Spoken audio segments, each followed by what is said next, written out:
Guys, ನಾನು ನಿಮಗೆ ಆನ್ಲೈನಿಂದ 10 ದಾರಿ ಹೇಳ್ಕೊಡ್ತೀನಿ ದುಡ್ಡು ಮಾಡೋಂಥದ್ದು. ಆದರೆ ಈ 10 ದಾರಿಗಳು ಜಸ್ಟ್ ಇನ್ಫಾರ್ಮೇಷನ್ಗೆ ಮಾತ್ರ ಗಾಯ್ಸ್.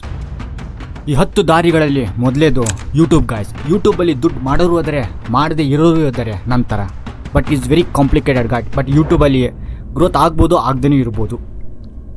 ಯೂಟ್ಯೂಬಿಂದ ದುಡ್ಡು ಹೇಗೆ ಬರುತ್ತೆ ಅಂದರೆ ಸ್ಪಾನ್ಸರ್ಶಿಪ್ಪಿಂದ, ಮೆಂಬರ್ಶಿಪ್ಪಿಂದ ಮತ್ತು ಆ್ಯಡ್ ರೆವೆನ್ಯೂಸಿಂದ ಬರುತ್ತೆ ಗಾಯ್ಸ್. ಬಟ್ ಆದರೆ ಎಲ್ಲರೂ ಇದನ್ನು ಅಚೀವ್ ಮಾಡೋದು ತುಂಬ ಕಷ್ಟ. 99.9% ಜನ ಇದನ್ನ ಅಚೀವ್ ಮಾಡೋಕ್ಕಾಗಲ್ಲ ಅಂತೆ. ಕೆಲವು 1% ಜನ ಮಾತ್ರ ಯೂಟ್ಯೂಬಲ್ಲಿ ಸಕ್ಸಸ್ ಅಂತೆ ಗಾಯ್ಸ್.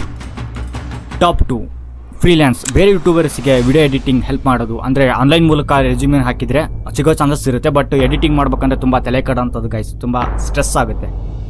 Top 3 Instagram. ನೀವು ನೋಡಿರ್ಬೋದು, ಕೆಲವು ಜನ ಬ್ರಾಂಡ್ ಕೊಲಾಬ್ರೇಷನ್ ಕೂಡ ಮಾಡ್ತಾರೆ ಇನ್ಸ್ಟಾಗ್ರಾಮ್ ಏನಾದರೂ ಸ್ವಲ್ಪ ಅವ್ರು ಫೇಮಸ್ ಆಗಿದ್ದಾರೆ. ಬಟ್ ಆದರೆ ಗಾಯ್ಸ್, ಇದು ತುಂಬ ಸ್ಟ್ರೆಸ್ ವರ್ಕು. ಫಾಲೋವರ್ಸಿಂದ ಹೋಗೋದಂದ್ರೆ ತಲೆ ಕೆಡೋಂಥದ್ದು.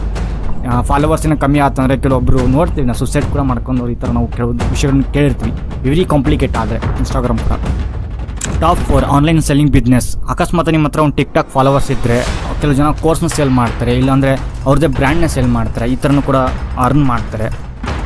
Top 5 website designing. ನಿಮ್ಗೇನಾದರೂ ಕೋಡಿಂಗ್ ಬರ್ತಾ ಇದ್ದರೆ ಕ್ಲೈಂಟ್ಸ್ನ ನೀವೇನಾದರೂ ಅಪ್ರೋಚ್ ಮಾಡಿ ಡೆಫಿನೆಟ್ಲಿ ಅಲ್ಲಿ ಆನ್ಲೈನಲ್ಲಿ ಕೂಡ ಆ ಥರ ವೆಬ್ಸೈಟ್ ಡಿಸೈನ್ ಮಾಡಿ ಅದರಿಂದ ಕೂಡ ಕೆಲವು ಜನ ಅರ್ನ್ ಮಾಡ್ತಾರೆ ಗಾಯ್ಸ್. ಟಾಪ್ 6 ನಿಮಗೇನಾದರೂ ಕೋಡಿಂಗ್ ಬರ್ತಾ ಇದ್ದರೆ, ಗೇಮ್ ಇಂಜಿನ್ ಬಗ್ಗೆ ನಾಲೆಜ್ ಇತ್ತಂದರೆ ವಿಡಿಯೋ ಗೇಮ್ಸ್ನ ಡಿಸೈನ್ ಮಾಡಿ ಪ್ಲೇಸ್ಟೋರು ಅಥವಾ ಯಾವ್ದಾರ ಒಂದು ಕಂಪ್ನಿಗೆ ಹೈರ್ ಮಾಡಿ ಅದನ್ನ ಕೆಲವು ಜನ ಸೇಲ್ ಮಾಡಿ ಕೂಡ ಗೇಮ್ಸ್ನ ಅರ್ನ್ ಮಾಡ್ತಾರೆ ಗಾಯ್ಸ್. ಟಾಪ್ 7 ನಿಮಗೇನಾದರೂ C++ ಅಥವಾ ಏನಾದರೂ ಜಾವಾ ಸ್ಕ್ರಿಪ್ಟ್ ಈ ಥರ ನಿಮ್ಗೆ ಕೋಡಿಂಗ್ ಬರ್ತಾ ಇದ್ದರೆ ಅಪ್ಲಿಕೇಶನ್ ಕೂಡ ಮಾಡಿಬಿಟ್ಟು ಪ್ಲೇಸ್ಟೋರಲ್ಲಿ ಅಪ್ಲೋಡು ಅಥವಾ ಏನಾದರೂ ಕೆಲವು ಜನ ಕ್ಲೈಂಟಿಗೆ ಬೇಕಾಗಿತ್ತು ಅವರಿಗೆ ನೀವು ಅಂಥ ಅಪ್ಲಿಕೇಶನ್ ಮಾಡಿಕೊಟ್ಟು ಕೂಡ ಕೆಲವು ಜನ ಇದರಿಂದ ಕೂಡ ಅರ್ನ್ ಮಾಡ್ತಾರೆ. ಟಾಪ್ 7 ನಿಮಗೇನಾದರೂ ಫೋಟೋಶೂಟು, ಫೋಟೋಗ್ರಾಫಿಕ್ ಅಪ್ಲಿಕೇಶನ್ ಬಗ್ಗೆ ನಾಲೆಜ್ ಇತ್ತಂದರೆ ನೀವೇನಾದ್ರು ಆರ್ಟ್ಗಳನ್ನು ಡಿಸೈನ್ ಮಾಡಿ ಏನಾದರೂ ಫೋಟೋನ ಚೆನ್ನಾಗಿರೋದು ಕ್ಲಿಕ್ ಮಾಡಿ ಕೆಲವೊಂದು ವೆಬ್ಸೈಟ್ ಇರುತ್ತಲ್ಲ ಅಪ್ಲೋಡ್ ಮಾಡಿ ಕೆಲವು ಜನ ದುಡ್ಡು ಮಾಡ್ತಾರೆ. ಬಟ್ ಆದರೆ ಸ್ವಲ್ಪ ರಿಸ್ಕಿ ವಿಚಾರ ಆಗಿರಬೇಕು. ಟಾಪ್ 8 ದುಡ್ಡಿಂದ ದುಡ್ಡು ಮಾಡೋದು. ಅಂದರೆ ನಿಮ್ಗೇನಾದರೂ ದುಡ್ಡು ಇತ್ತಂದರೆ ಒಂದು 3-4 ಲ್ಯಾಕ್ಸ್ ಇತ್ತಂದರೆ ನಿಮಗೇನಾದರೂ ಸ್ಟಾಕ್ ಮಾರ್ಕೆಟ್ ಬಗ್ಗೆ ನಾಲೆಜ್ ತಿಳ್ಕೊಂಡು ಸ್ಟಾಕ್ ಮೇಲೆ ಇನ್ವೆಸ್ಟ್ ಮಾಡಿ ನೀವು ಅದರಿಂದ ಕೂಡ ಅರ್ನ್ ಮಾಡ್ಬೋದು. ಅಷ್ಟು ನಾಲೆಜ್ ಇಲ್ಲ ಅಂತಂದರೆ ಮ್ಯೂಚುವಲ್ ಫಂಡಿಂದ ಕೂಡ ಟಾಪ್ 9 ಮ್ಯೂಚುವಲ್ ಫಂಡಿಂದ ಕೂಡ ಅರ್ನ್ ಮಾಡ್ಬೋದು. ತುಂಬ ಸೇಫ್ಟಿ ಆಗಿರ್ಬೇಕಂದ್ರೆ FD ಇಟ್ಬಿಟ್ರೆ ಬೆಟರ್. ನಾಲೆಜ್ ಇಲ್ದಂಗೆ stock market, mutual fund heavy risk ಇರುತ್ತೆ.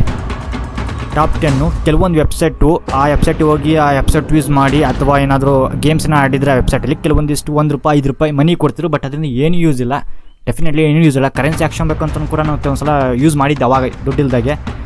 ಬಟ್ ಆದರೆ ಅದರಿಂದ ಏನು ಯೂಸ್ ಇಲ್ಲ ಗಾಯ್ಸ್, ಟೋಟಲಿ ಯೂಸ್ಲೆಸ್. ₹3-2 ಬೆಳಗಿಂದ ರಾತ್ರಿ ಮಾಡೋ ಕೆಲಸ ಮಾಡ್ಕೊಂಡು ವೈರಸ್ ಬರೋ ಚಾನ್ಸಸ್ ಇರುತ್ತೆ. ವೇಸ್ಟು, ಈ ಕೆಲಸ ಮಾಡೋಕ್ಕೆ ಹೋಗ್ಬೇಡಿ ನೀವು, ಹೇಳ್ಬಿಟ್ಟಿನಿ.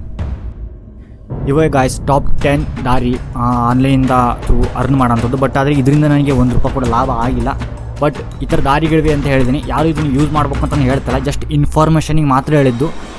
ಬಿಟ್ಟಿದ್ದಲ್ಲಿ ನಿಮ್ಮ ವೈಯಕ್ತಿಕ ಗಾಯ್ಸ್ ಅಷ್ಟೇ. Thank you so much for watch it.